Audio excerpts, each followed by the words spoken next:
Capítulo 1. Aparece Rebeca.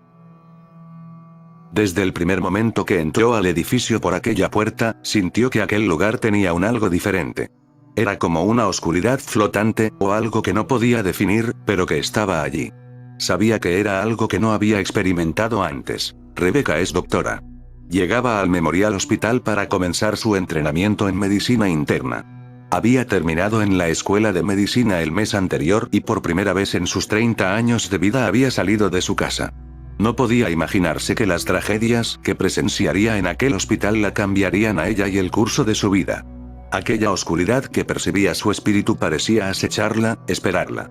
En cualquier momento atacaría, y lanzaría a Rebeca a una serie de acontecimientos que probarían hasta lo sumo su consagración a su Señor y Salvador Jesucristo. La primera prueba llegó pronto. Llevaba ya unos 2 meses en el hospital cuando una noche como a las 2 a.m., en que trabajaba en el salón de emergencias, llevaron a un hombre de unos 30 años de edad. Rebeca se estremeció de horror al ver aquel cuerpo magullado y mutilado. A pesar de que tenía 6 años de experiencia como enfermera de primera en salones de emergencia en grandes hospitales del centro de la ciudad, nunca había visto nada igual. Mientras trabajaba desesperadamente junto con el personal de emergencia para salvar la vida del paciente, su mente volaba. ¿Cómo era posible? ¿Quién había sido capaz de hacer algo semejante? A todas luces se veía que había sido torturado. Tenía el cuerpo parcialmente despellejado, múltiples quemaduras, puñaladas, azotes y, lo peor de todo, punzadas de clavos que le atravesaban la palma de las manos. Estaba inconsciente y en una profunda conmoción. Después de que el paciente hubo recibido los primeros cuidados médicos, se estabilizó por lo que lo transfirieron a la unidad de cuidado intensivo. Rebeca miró a los policías que lo habían traído. No tenían mucho que contar excepto que se trataba de un caso de secuestro. Al hallar el cuerpo pensaron que estaba muerto. No quisieron decir más sobre el caso y se marcharon rápidamente refunfuñando algo sobre el informe que tendrían que presentar. Los demás de emergencia continuaron en sus labores como si nada hubiera sucedido. A nadie le parecía sorprender ni molestar la condición del paciente. De nuevo Rebeca sintió la avasalladora sensación de oscuridad que ya había percibido antes.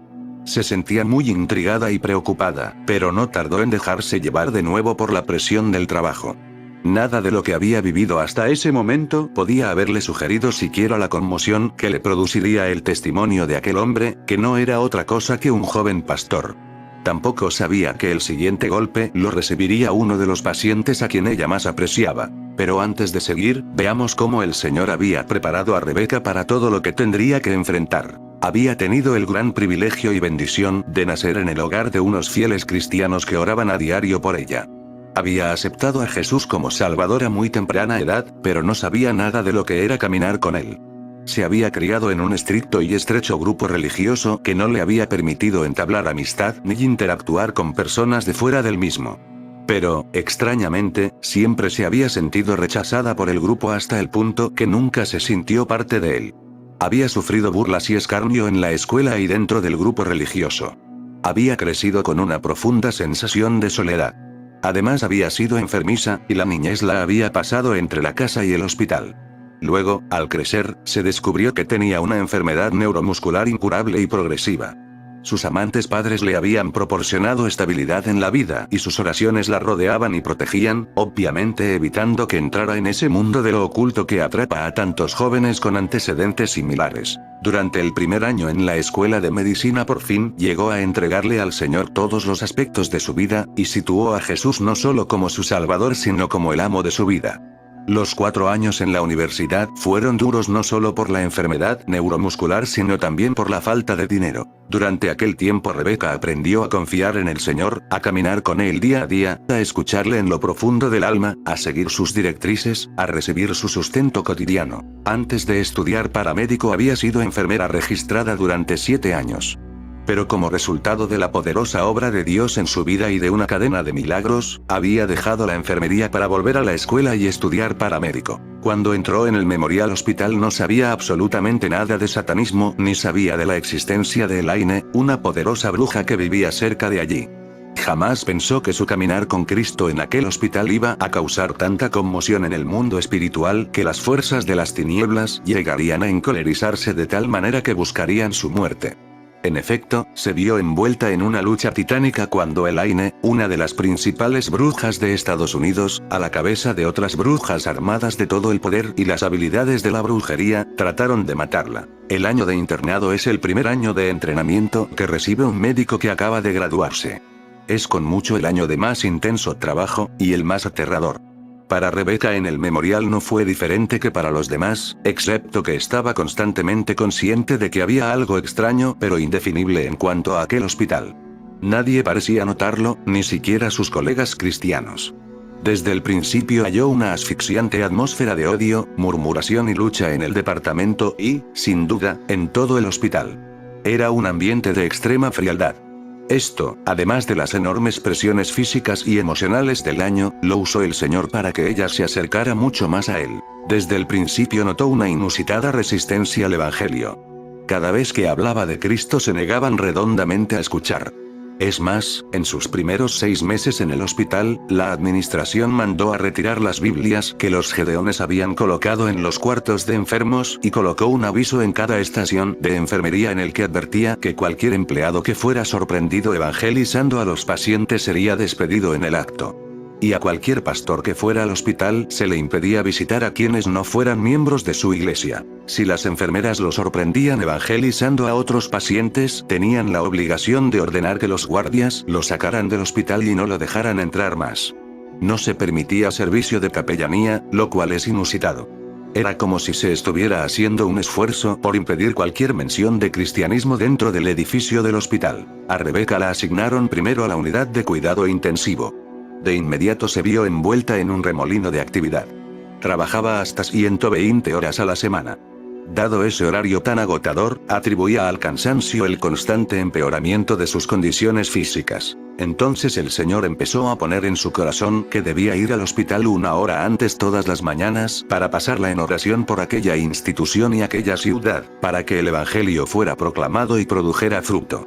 Al empezar a obedecer y orar todas las mañanas antes del trabajo, repetidas veces se vio obligada Elian por el Espíritu Santo a orar que el Señor frenara el poder de las tinieblas en aquel lugar. A menudo se encontraba citando Números 10:35, donde Moisés dijo: «Levántate, Jehová, y sean disipados tus enemigos, y huyan de tu presencia los que te aborrecen». No sabía por qué oraba de aquella manera, y a veces hasta sentía que era extraño que lo hiciera, pero el Espíritu Santo siempre la impulsaba a orar así. A medida que el Señor iba aumentando la carga que sentía por las almas de aquel lugar, empezó a orar diariamente que el Señor le permitiera ponerse en la brecha del hospital y de la ciudad como en Ezequiel 22:30-31. Y busqué de ellos hombre que hiciese vallado y que se pusiese al portillo delante de mí por la tierra, para que yo no la destruyese. Y no lo hallé. Por tanto derramé sobre ellos mi ira. Con el fuego de mi ira los consumí. Torné el camino de ellos sobre su cabeza, dice el Señor Jehová. Rebecca no estaba segura de lo que aquello de ponerse en la brecha o al portillo significaba, pero le pedía al Señor que la usara. Durante sus primeros meses en el memorial, Dios le enseñó una valiosa lección de dependencia total en él para su trabajo médico. En una ocasión, ya tarde en la noche, un paciente ingresó en la unidad de cuidado coronario con un agudo dolor en el pecho, presión alta y posible ataque al corazón. Rebecca debía examinar y cuidar al paciente aquella noche. Este le dio una lista de las medicinas que estaba tomando, entre las que había una que era particularmente buena para bajar la presión arterial y simultáneamente disminuir el trabajo del corazón. Sin vacilar le dijo que estaba tomando cierta dosis y Rebecca lo creyó. Entonces le dio la misma dosis para bajarle la presión y aliviar el trabajo del corazón con la esperanza de prevenir un ataque. Lo que no sabía ella era que aquella dosis era muy peligrosa a menos que el paciente hubiera llegado gradualmente a acostumbrarse a ella. 1 hora más tarde, las enfermeras la llamaron para decirle que la presión del paciente había descendido mucho, que estaba en shock y que al parecer iba a morir. Rebecca llamó a su superior, le explicó la situación y le preguntó qué podía hacer para contrarrestar los efectos de la medicina que le había dado. Su jefe, con toda frialdad, le dijo que había cometido un error estúpido y que no había nada que pudiera hacerse, excepto esperar a ver si el paciente vivía o moría. No había medicina que contrarrestara el efecto de la que le había dado. Y añadió que él mismo había cometido un error semejante como interno y que el paciente había sufrido serios daños en el corazón como resultado del shock y que casi había muerto. Muchos pensamientos se arremolinaban locamente en la cabeza de Rebeca mientras caminaba a solas por los oscuros pasillos de la unidad de cuidado coronario, para ir a ver al paciente. Sentía remordimientos, temor y autorreproche. Un sudor frío le recorría la espalda al pensar que con toda probabilidad había matado a una persona. De pronto el Espíritu Santo le mostró el error de los pensamientos que la atormentaban. Había estado pensando: Dios hizo un universo de orden en el que las causas y los efectos se suceden en forma ordenada. Por culpa de aquel estúpido error, aquel hombre probablemente morirá. Como la medicina era absolutamente irreversible, el efecto se produciría, por lo que no había necesidad ni siquiera de orar o esperar que Dios interrumpiera el orden universal por aquella estupidez. Con suavidad el Espíritu Santo inundó todo su ser con el conocimiento cierto de que ella era diferente. Ella era hija del rey. Por tanto, tenía un privilegio especial que los demás médicos no tenían. Tenía derecho a pedirle a Dios el Padre, en el nombre de Jesús, que corrigiera su error. Esa era una de las muchas cosas por las que Jesús había muerto en la cruz. Abruptamente dio media vuelta y corrió a la capilla y se echó sobre sus rodillas delante del Señor. Le pidió fervientemente que corrigiera su error, ya que era una hija del rey afianzada en Hebreos 4:16. Lleguémonos pues confiadamente al trono de la gracia para alcanzar misericordia, y hallar gracia para el oportuno socorro. Se levantó y regresó a la UC. Al llegar encontró que la presión del paciente había vuelto a la normalidad, y no tenía dolor. Un nuevo electrocardiograma reveló que el corazón estaba trabajando perfectamente bien. Lo dieron de alta 2 días después sin ningún daño en el corazón. Aprendió también a seguir mejor la dirección del Señor a toda hora. Muchas veces él le hablaba a su espíritu en voz suave, y le señalaba errores antes de cometerlos, o le recordaba algo que había olvidado o pasado por alto o algo que había leído o aprendido en el pasado. Aprendió a ayunar y a orar que el Señor le revelara el diagnóstico en casos difíciles. Aprendió a depender del Señor para tener destreza en las manos, y a nunca hacerle nada a un paciente sin primero orar que Jesucristo, el gran médico, pusiera sus manos en las de ella y le impartiera su destreza. En todos los años hasta ahora, el Señor se ha mantenido fiel a ella y nunca ha tenido una complicación seria por culpa de algo que hubiera hecho mal. Como a los 6 meses de su internado, tras apenas haber sido asignada de nuevo a la unidad de cuidado intensivo, el joven pastor que había visto en emergencia, finalmente se recobró lo suficiente para poder hablar. Rebeca había estado bien al tanto de su estado, y constantemente había orado por él. El Señor frecuentemente la impulsaba a ir a su cuarto y conversarle. Un día él le contó lo que de veras le había sucedido y que había provocado su ingreso al hospital. Roberto era pastor de una pequeña iglesia cristiana en aquella ciudad. Había estado trabajando con algunas personas que adoraban a Satanás. En un pueblo cercano había una comunidad satánica muy grande, y el satanismo andaba rampante por aquel estado. Siguiendo la dirección del Señor, había estado ganando para Cristo a un buen número de aquellas personas. Habían dejado de servir a Satanás y habían aceptado a Jesucristo como Señor y Salvador. Los había ayudado a echar fuera los demonios que ellos mismos habían pedido que entraran en ellos para obtener poderes brujos. La noche en que Rebeca lo vio llegar al hospital, había sido secuestrado por los satanistas, quienes lo habían llevado a una de sus reuniones. Lo pusieron en la plataforma frente al grupo y lo torturaron. Estaban clavándolo en una cruz cuando uno de los miembros gritó que alguien había visto algo sospechoso y había llamado a la policía. Los satanistas tenían un receptor de la policía a través del cual se imponían de todas las llamadas. Roberto desmayó cuando lo estaban crucificando y no supo más hasta que despertó en el hospital. Rebeca estaba sorprendida, pues nunca había oído de algo igual. ¿Explicaba aquello la oscuridad espiritual que podía percibir en el hospital? Pronto sabría mucho más de eso. Cuando comenzaba su segunda ronda en la unidad de cuidado intensivo, su inquietud aumentó. Cada noche en que estaba de guardia, tenía bajo su responsabilidad a todos los pacientes de las unidades de cuidado. Un día empezó a notar que a pesar de que trabajaba con sus pacientes en un dedicado espíritu de oración, se producían muertes aparentemente inexplicables. En la enfermedad, tanto como en la muerte de algún paciente, normalmente hay una ordenada y verificable secuencia de acontecimientos. Por ejemplo, si alguien cae en shock, baja presión arterial. por alguna hemorragia, una vez que se detiene la hemorragia por cirugía u otro medio y la sangre que ha perdido le es repuesta con transfusiones, la presión arterial no tiene por qué bajar de repente, a menos que vuelva a producirse una hemorragia u otra complicación con una infección fuerte. Sin embargo, muchos de los pacientes de Rebecca llegaban a un estado estable y de pronto, sin ninguna razón aparente, se agravaban. El corazón les dejaba de latir, dejaban de respirar o la presión les bajaba a cero. Muchos morían a pesar de que se tornaban todas las medidas para salvarlos. Rebecca estudiaba las autopsias de esos pacientes, y se sorprendía todavía más cuando descubría que la muerte había sido producida por el problema con que originalmente habían ingresado en el hospital. Otra cosa que le preocupaba era la frecuencia y la manera en que se producía lo que los médicos llaman psicosis de UCI aguda. Cuando un paciente pasa por la tensión de soportar una seria enfermedad, lo colocan en UCI, unidad de cuidado intensivo, por varios días, donde la luz está encendida las 24 horas, los monitores están funcionando y no hay ventanas. Debido a esto, algunos pacientes se desorientan y comienzan a tener alucinaciones, y ven cosas que no son reales. Sin embargo, en aquel hospital, la incidencia de psicosis de UCI era mucho mayor que en cualquiera de los demás hospitales donde Rebecca había trabajado como enfermera o como estudiante de medicina. Por eso se sintió guiada por el Señor a hablar con los pacientes apenas empezaban a ver cosas. Para su sorpresa, casi todos le decían que veían demonios en la habitación. Muy preocupada, comenzó a hablar de la incidencia de muertes y casos de psicosis en las conferencias matutinas con todos los internos y residentes. Aparte de ella, nadie más parecía estar preocupado por el asunto. Hasta dudaban de ella. Tras el tercer intento de tocar el tema la llamaron a la oficina del director del programa de entrenamiento y le dijeron que no volviera sobre el asunto, que no tenía suficiente experiencia para saber de lo que estaba diciendo. Cuando les dijo que tenía 10 años de experiencia como enfermera además de la escuela de medicina, le dijeron que si seguía causando problemas, tendrían que eliminarla del programa de entrenamiento. Sus oraciones matutinas cobraron intensidad cuando trató de recibir revelación de Dios en cuanto a lo que estaba pasando. La primera se produjo a través de uno de sus propios pacientes. Perla era una anciana de color del sur de Estados Unidos que había estado bajo el cuidado de Rebecca por 6 meses. Se trataba de una cristiana vigorosa a la que Rebecca había llegado a conocer bien y a querer mucho. Una noche llegó muy enferma al hospital y Rebecca la ingresó en la unidad de cuidado intensivo.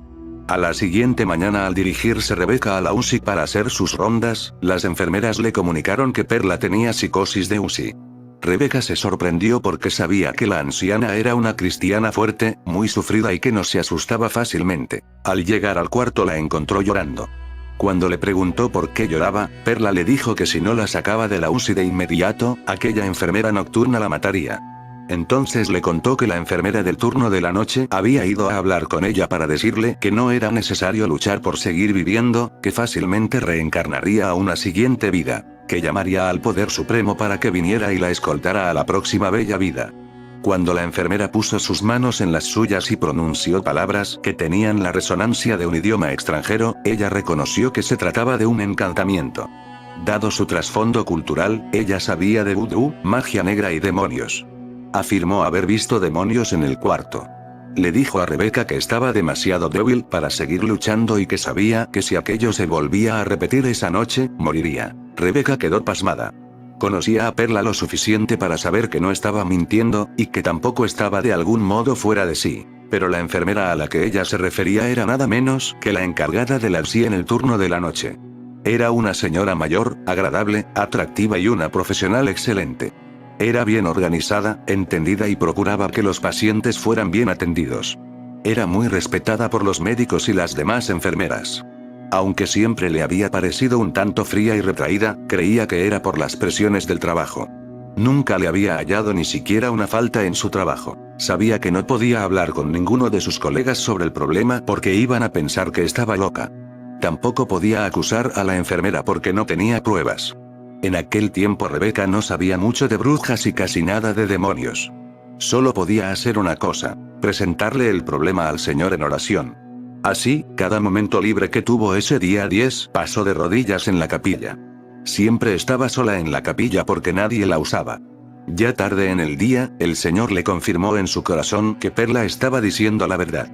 El Señor también le ordenó que pasara la noche junto a ella, ya que ésta estaba demasiado enferma para que la sacaran de la UCI.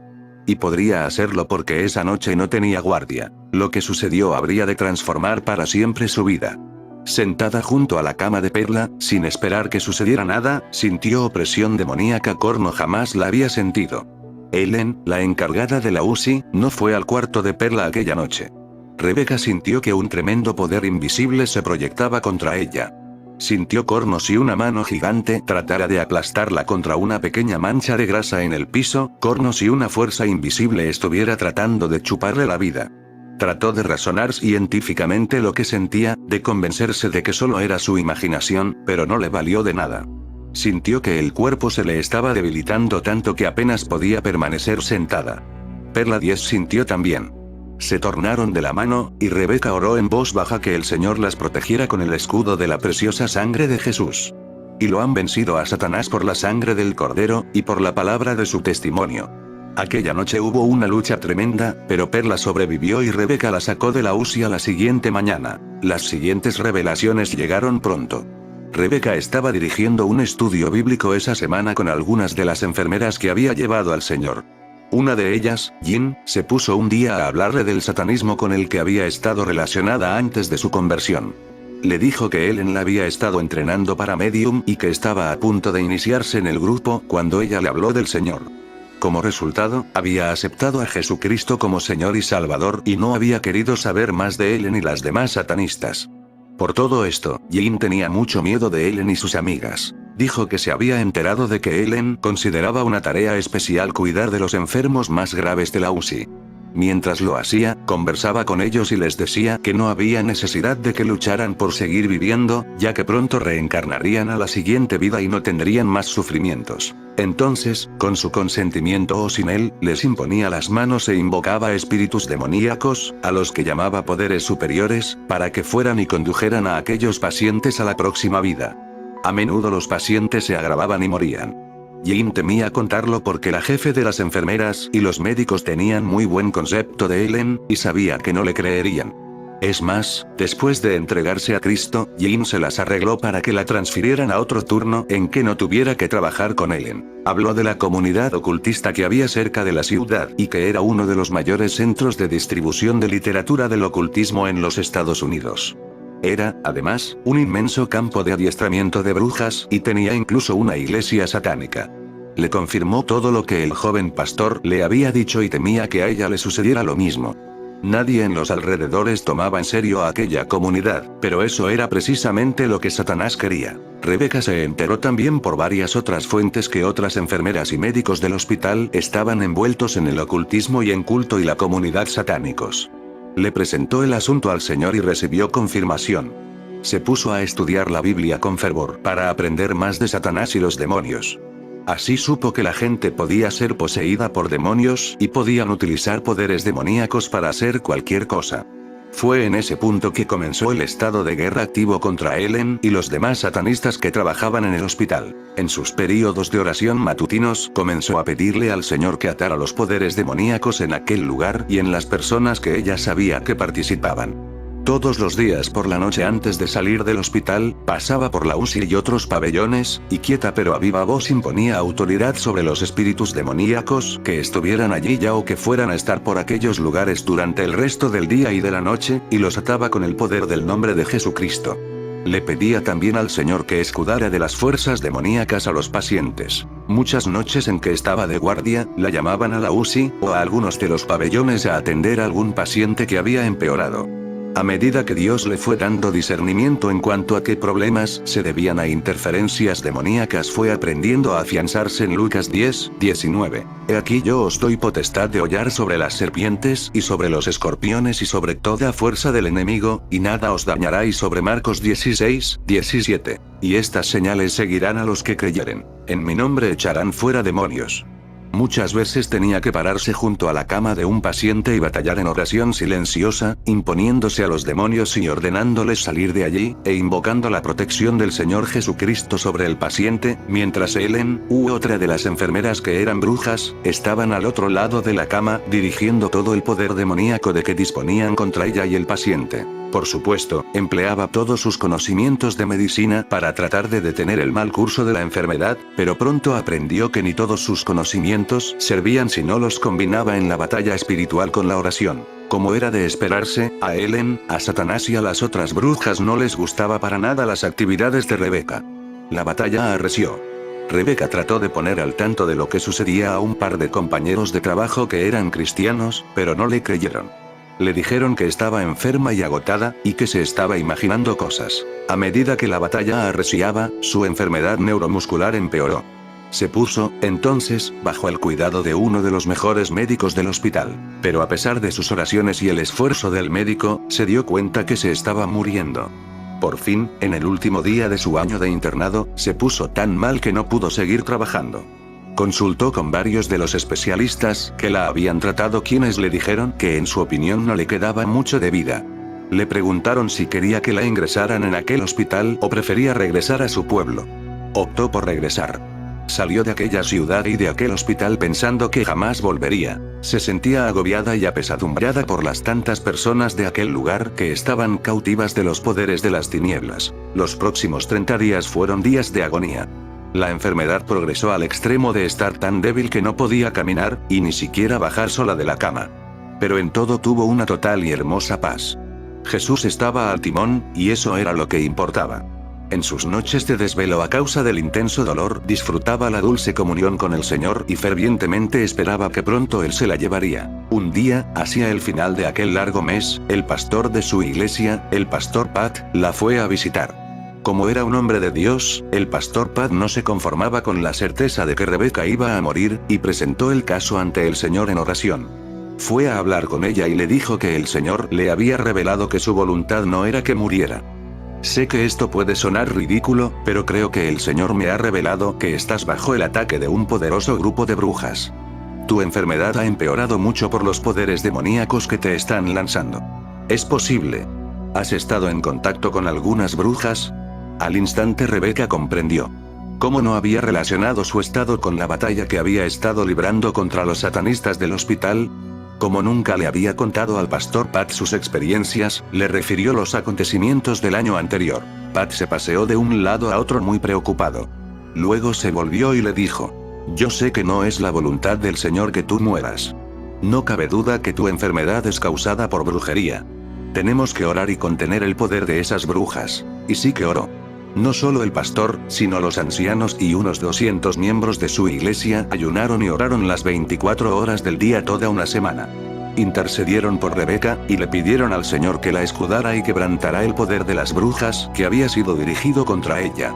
Como a la semana, una noche en que permanecía en su cama al borde de la inconsciencia, el Señor puso en su mente algo que había leído en un libro de Watchman Nee. A menos que un cristiano entienda claramente que su trabajo ha terminado y que ya el Señor no requiere que permanezca aquí, debe resistir a la muerte por todos los medios.